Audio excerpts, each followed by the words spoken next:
પાંડવોનો નાય પાંડવોની સેનમાં એક અર્જુન ધનુષધારી માય પાસે 3 ભીષ્મ ને 3 આવા સમ્રાટો બાણા વડે હોવા છતાં મારો પરાજય તેનું કારણ સમજો જેને ધનુષ મારા તેને પાંડવો છે પ્યારા વસંતી દુશ્મનો હિંસા નારા દ્રોણ સાય પાંડવો બિચારા નકર ઈચ્છે આ સાર્ય તો પલમાં દેખાડે સર્ગના તારા તારા બતાવે એ વાત સાચી છે પણ પાંડવોને હરાવા જીત હજુ એક યુક્તિ બાકી છે. હાય તું કોણ છો? પાંડવોના નાશની યુક્તિ જે કાંઈ જાણતો હોય તો મને સત્ય કઈ સંભળાય. તો સાંભળો છત્રપતિ, અત્યારે કૃષ્ણ અને અર્જુન પાતાળ પરવર્યા છે, બાકીના રહ્યા છે 4 પાંડવો. આપ સપ્તકોઠા યુદ્ધ આદરો. આ યુદ્ધ કૃષ્ણ અને અર્જુન સિવાય બીજું કોઈ જાણતું નથી. સત્તા લડશે તો નક્કી માર્યા જશે, નહીતર વગર લડે પરાજય સ્વીકારી લેશે.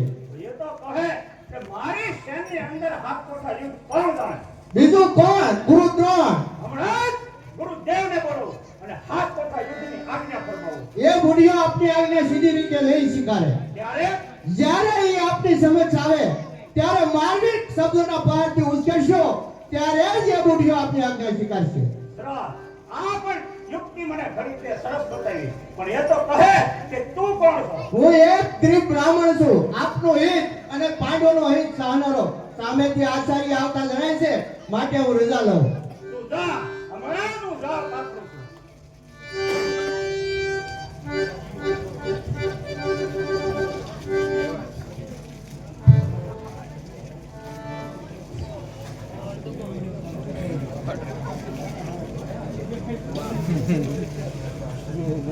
કેમ દુર્યોધન શા વિચાર વિમાનમાં મનને વ્યાકુળ કરી રહ્યો છે?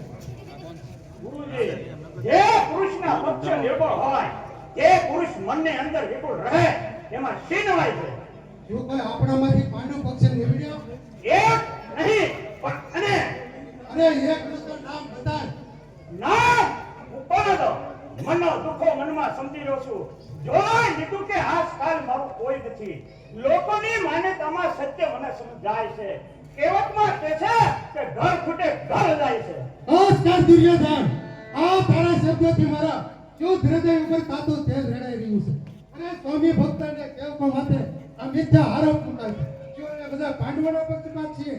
એમ ન હોય તો પાંડવોની સેનમાં એક અર્જુન ધનુષધારી મારી પાસે તમારી જેવા અનેક સમ્રાટો બાણાવળે હોવા છતાં આજ મારી નૌકા મહાસાગર સાગરમાં કોઠા ખાય છે.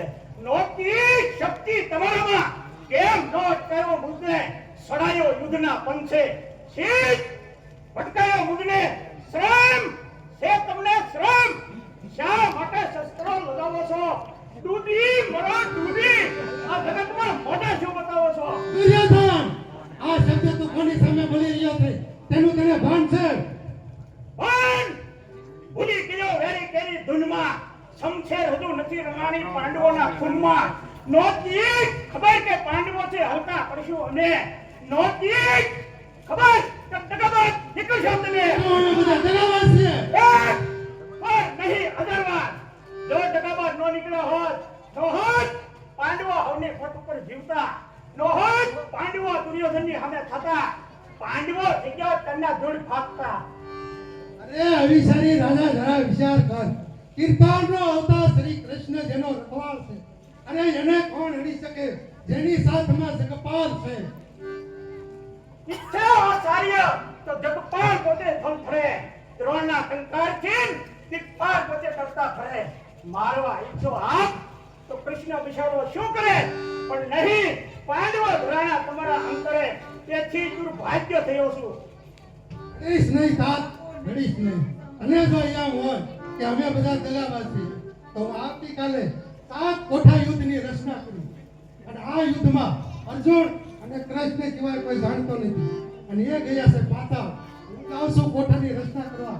અને તું પાંડવોના સૈન્યમાં આ 7 કોઠા યુદ્ધનું જ્ઞાન મોકલાવી દે. મિત્ર પ્રાણ મિત્ર બુઢિયાને ખરેખર ઉશ્કેરો તે બુઢિયો માન્યો એ બુઢિયાને ઉશ્કેરવાની જરૂર જ નથી. તો જે હું તમને પીળો લખી આપું તે પાંડવોની કેસરીમાં જઈને દઈ આવો બહુ સારું. આ તમે છોડો પાંડવ